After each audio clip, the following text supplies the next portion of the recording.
Compared to other types of dogs, Shiba Inu sometimes act standoffish, kind of like cats. Sid wonders if there's a world where there exists a species called cats. Really, I love that.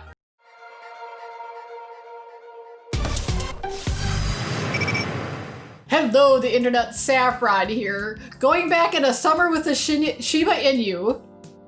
Oh, hold on. We gotta go back here. We gotta load. Okay, so anyway, so last episode we met with the Labrador Queelee, and she showed us a bunch of logs connected with Sid's brother, that apparently he goes to 2 different stations, one at 9 in the morning and the other one at 5 at night, and then he's got this whole big currency log.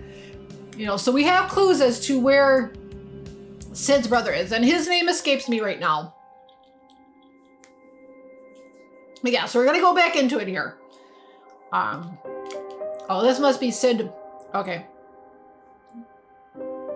Much as I want to start a closer investigation on the matter right this instant, I'll deal with this later tonight. Max and I are going to lunch. Okay, yeah, that's where we left off. Okay, so now we're at present day, island year 224. Okay. I never thought I'd see hei-fei Hong again. Oh, so now we're back. So that was in the past. Okay. Maybe, really, I just avoided her precisely so I wouldn't see her again, given the way things ended between us. The thought keeps echoing in my head. Though I struggle to stop it, it just won't go away. Maybe it's making up for all the years that I haven't had to deal with this issue, given the way things ended. Nothing could have changed about it. There was absolutely nothing I could have said to change things. I have nothing to say now either. Okay, well, Island year 208, ARI-na 9, day 1. I shift my weight around, trying to get comfortable. Once I find a position that feels right, I hold myself still. My eyes are closed and I try to relax. I'm not surprised when I feel a cold, gurgling moisture under my paws, but I flinch anyway. Thick, freezing gel rises around me, and I take a deep breath. My mask is on properly, and I am breathing. We will win this arena tonight, together. I will do anything I can. I'll do anything so that we can stay together forever. Okay, day 5. Okay, now I'm getting really good. I clamber up the narrow steps, teeth firmly gripping my loot, which is wrapped in a piece of cloth. I almost slip as one of the steps shift under me, and I scramble with my claws, trying to get a foothold in the dirt. The steps are actually roughly cut rocks that some dog had shoved into the dirt on the mountainside. It's an efficient use of the natural resources, but sadly not as safe as urban constructs. Though, since I'm not risking my real life, I shouldn't be too critical. Faster! I must get back to her faster! Facing the final steep step, I sling my precious cargo up before hoisting myself up to a clearing. A bit further in, hidden behind the overgrowth, is my secret hideout. I tread carefully so that it wouldn't disrupt the illusion that no dog had been around here. I tisk 3 times, just so my faction would know that I'm not an intruder. There is no response, which is normal. I near a large, thick tangle of branches and leaves. To the unsuspecting dog, there is nothing here. However, I move aside a section of the branches, revealing a small hole that I duck into. Inside, a Shiba Inu comes and sniffs me, and I stand still, allowing him to tug the package from my teeth. I watch him unravel the package and wait while he inspects, prods, and sniffs the contents. Finally, he is done and gives a nod. Good news, Fan Shu. These are the supplies I got. Well, never mind Fan Shu. hei-fei isn't here, so I must hurry to her. I scooped up the entire bag, not waiting for Fan Shu's response. Hastening further inside our plant-enshrouded compound, I approach a blanket-covered figure laying on a bed of carefully layered leaves. So is it like the Hunger Games or something, a big dog competition? I move beside her, careful not to jostle her, and nudge her cheek with my nose. Hey, hei-fei. The pale Shiba Inu looks up at me groggily. I don't know how is it the fur is pale? Can't really see her face. Did you rest well? You still look much better, really. But I'm glad you got back safe. I show her the supplies, one of them a bottle of wound treating solution. Here, show me your paw. It's much better now. Like I said, she pulls her paw out from under the blanket and shows it to me. As she said, the wound is healed drastically. That doesn't mean you don't need the best care, hei-fei. We can't have anything go wrong at this stage. I soak a clean cloth with the wound treating solution and take her paw gently. Sid, wait! She jerks her paw away, and I'm left holding the cloth over thin air. What's wrong? I just can't justify using something like this right now. Fanshu didn't tell you, but he got a nasty scratch from a trap yesterday during his rounds. He really needs it more than me. I try to take her paw again. He looked fine when I came in, and there's more than enough to spare. No, I said I don't want it. I stare at her in stunned silence, her shout ringing in my ears. Finally, I gather myself and stand up. All right, I will go help Fanshu with his injury. But can we talk after I'm back? Suit yourself. I march off, my shoulders stiff, to stop myself from shaking. I just spent 2 days circling the enemy faction's perimeters, waiting to raid their medical supplies. Of course, I'd also gathered a lot of intel on their strategies and movement patterns. After I talk things out with hei-fei, I should call a faction meeting to discuss their plan of attack based on my new information. Hey Fanshu! Hey Sid, how's hei-fei? Her wound is healed quite well, and she insisted that I use this on you instead. What? Me? I don't need that. I'm not hurt. Hei-fei said you got injured during your rounds. On the way in, I hadn't noticed him acting like he was injured, but now that I'm standing closer to him, I can see he's holding his body at an angle. Seems like he's trying to only show me the right side of it, well, show the right side of his torso to me. Turn your other side around. Really, I'm fine. I smirk and dash around him, pulling back his shirt. As hei-fei has said, I can see a long gash on the left side of his body. The shirt was slightly bloody as well on that side, an easy giveaway, which explains why he was angling it away from me. It's just good practice to not let weaknesses be easily assessed by another dog, even if we are teammates. I hadn't thought Fanshu to be particularly smart or tactical. Maybe it was just his instinct. Alright, come now. Don't want this solution drying out and going to waste. I'm fine, but I'm only doing this since hei-fei said so. Finally, Fanshu stands still and allows me to treat his wound. Don't be so prideful. Hei-fei gave this up so you could stay alive. I was going to stay alive anyway. He mumbled before trailing off. At least that's what I think I heard. I wouldn't be so sure if I were you. Well, I'm not going to say that out loud. Oh, so he's thinking. See, it's confusing between, like, with the quotes between thinking and not thinking. I wouldn't be so sure if I were you. Well, I'm not going to say that out loud, of course. On top of not seeming too bright, I've always considered Fanshu to be disposable when we joined this faction. He surprised me by being one of the last of us remaining. Endure and survive, huh? But once we get rid of this last rival faction, he's going down. That is, if he isn't eliminated during the fight anyway. He was a pawn from the start, so how brutal! I never told hei-fei those plans directly, but I thought she would have guessed. She will know how I intend to get rid of Fanshu after we have our talk. So why heal him now? But I suppose, the benefit of numbers for now. In the end, I didn't have the chance to tell hei-fei my plan. I asked her if she'd like to join me on my patrol rounds so we could talk things over in private, away from Fanshu.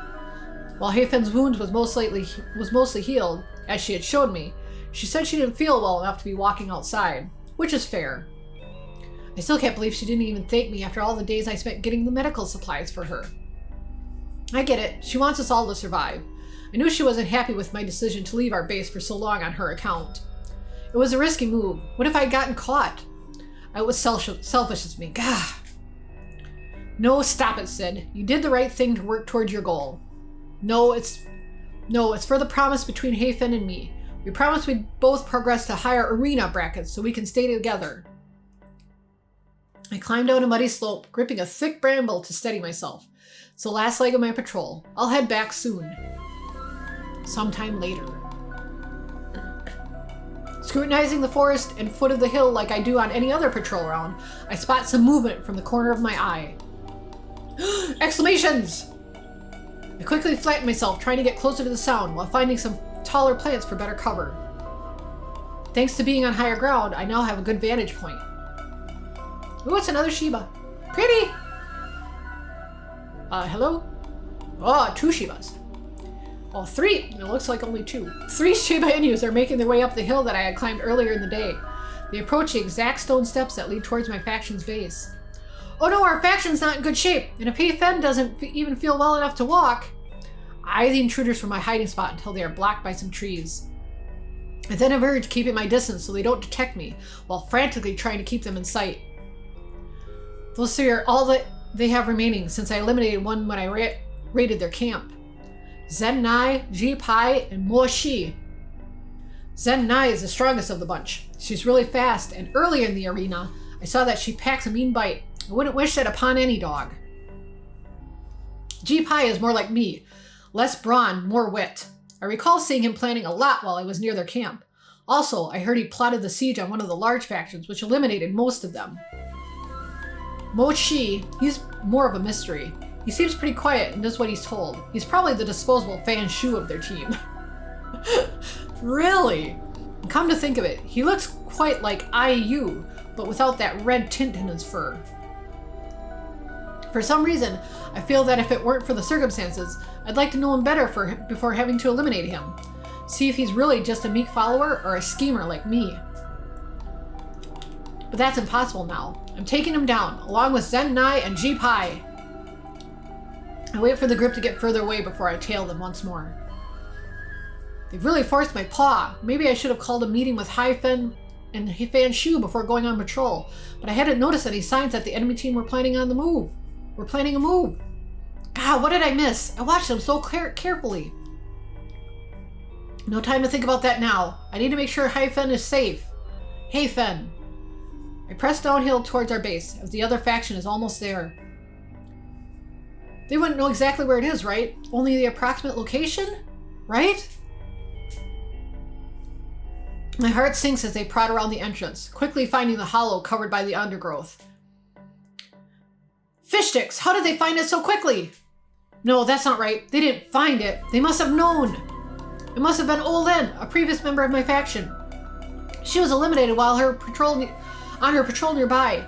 Since nothing happened after elimination, I assumed she didn't reveal anything.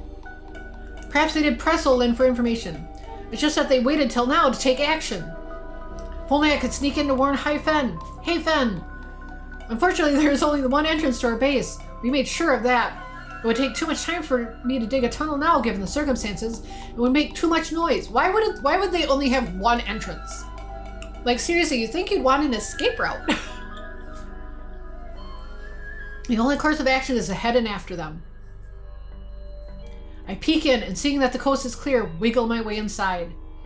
The front area where I was previously stopped by Fan Shu on sentry duty is deserted. There's muffled talking coming from where hei-fei was resting. I hasten up to it, peeking through a hole in the foliage. The enemy faction is tying up hei-fei and Fan Shu. It takes a painful amount of willpower not to charge in right then, but I remind myself that brawn is not my advantage. I need to be patient and suss out the situation. There's a fine balance between being too cautious or risking a move to secure my faction's safety. If I succeed in freeing them, they'll be able to help me. But if I fail, I'll be failing my promise to hei-fei. It is strange that my faction was caught so quickly and easily, given I entered our base only shortly after them. Stupid Fan Shu, what was he doing? As a sentry, did he even put up a resistance? Suddenly, one of the enemy factions barks out loud. Sid, you're there, aren't you? Gasp! I would have just turned tail and left if not for hei-fei being tied up. Come on now, if you don't show yourself in 5 seconds, I'm going to eliminate your whole team. I have them here, as you can clearly see. I grudgingly reveal myself. The second I do, Zen-nai advances toward me, pushing the tied up hei-fei and Fan Shu. The other enemies, Ji-pai and Mo-shi, follow suit, approaching me. Let them go! I surrender! You can eliminate me! That's not how it works, Sid. Zen-nai sneers. I've heard a lot about how you make this kind of bluff and somehow end up eliminating a bunch of dogs. You're going to walk in front of here and make no sudden movements. I try to glance at hei-fei without being too obvious. She didn't seem worse for wear, thank goodness. It is a bad choice I'm making, but I sit down in the middle of a cave, a little distance away from Zen-nai, and offer my front paws. Tie me up and let the others go. Once they are safe, eliminate me as you wish. My hope is that they rally and come save me, which is a riskier plan than what I usually tolerate. I prefer to be in control and not leave outcome variables to other dogs' actions. However, at this stage, I trust hei-fei to get us out of here. Even though we had a bit of a rough spot, this seems to be the only strategy that doesn't completely suck. Zen'ai interrupts my scheming. That would be a really good deal had your faction not already offered it. What? What are you talking about? Your life for theirs. That's what they agreed to. What? No way. You're bluffing. Nope. You think we'd just waltz up here without the deal secured? Hei-fei, Fan Shu, they both agreed to it before we come. Yep, they went behind your back, if that's what you're having difficulty grasping. No, this isn't true. We need to renegotiate. Let me and Hei-fei go. He's telling the truth. Fan Shu? I knew it. I knew you were planning to off me at some point. What you just said only confirms it. I was planning on coming back for you, Fan Shu. Everything is unraveling. What should I do? I turned tail and dashed towards the entrance. Even if they made this deal, they'd have to catch me first. But they anticipated my move to escape. Ji-Pai, who was close to the door, runs towards me and knocks me flying. Winded, I see Fan Shu shake loose his bindings, and so does Hei-fei. So it was true they just pretended to be caught. I'll fend for myself and ask questions later. I cannot be eliminated. I leap back on my feet, just in time to see Ji-Pai lunging towards me. Get her, that filthy white dot! I'm stunned for a moment, almost leaving me no time to react to my immediate threats. I sidestep Ji-Pai and run towards Hei-fei. What did you just say? You heard what I said. You're a white dot, and white dots must be eliminated. Ugh! From the corner of my eye, I see the third enemy, Mo-chi, charging into Zen'ai, sending her flying. Mo-chi, you're betraying us? I take the chance to barrel towards the cave exit. However, Ji-Pai guards the exit and menacingly advances on me. Zen'ai bounds up to Mo-chi, swiping at him. That dog Mo-chi, he created a diversion to me. I owe him one. I'll ally with him should the chance arise. I felt a swipe at Ji-Pai. Cautiously, I feint a swipe at Ji-Pai. Cautiously, he dodges. Now's my chance. I dash out into the clearing and race downhill, my claws tearing into the stone steps. Now in the forest, I glance back and see all of them fast on my tail.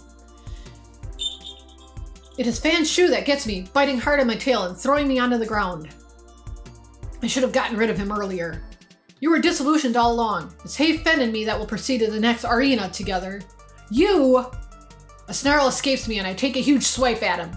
It rips through his eye and I'm able to pin him down. It would be so easy to eliminate him by crushing his pendant at this moment, but rage seemed to be speaking, taking over my mind.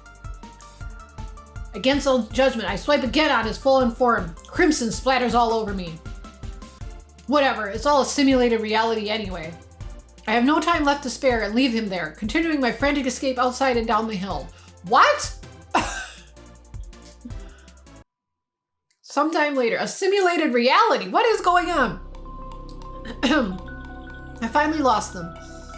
Completely betrayed by my own faction, I managed to find a hiding place. It is a miracle I wasn't hurt much, even though there were so many dogs against me. At our next encounter, I discover that they are wary of me. The reason is that, while eliminating dogs usually disappear, Fan Shu did not. He just lay there as if dead. Which is a preposterous reason to fear me, because everyone knows that this is just an emulated version of reality. An emulated version created so that reality can be reallocated amongst the dogs of the island. This allocation is based on ranking, and therefore how good a dog is. What a good dog! Are you a good dog?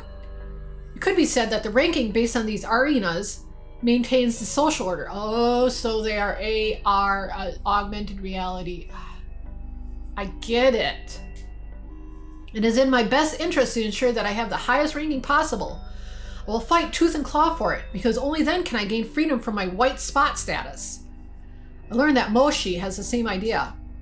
The reason that he defended me was because he, too, is a white dot. We ally together and eliminate the rest of them. He says I saved his life, which I don't really understand, but maybe I unknowingly eliminated someone that would have eliminated him. These ARI-na fights get so messy, it makes sense if I don't remember the specific incident. So I don't press the issue. Ugh. He proposes that I eliminate him, to which I agree. Oh, now we're back in the present day. Okay, which we will continue on the present day next time. It's a thing. It's all thing. I'm interested again to see where the story goes, so I will continue playing this. Otherwise, thank you so much for watching. If you liked it, ring that bell, subscribe, leave a comment, all that good stuff. Otherwise, I hope you enjoyed it, and I will see you all later.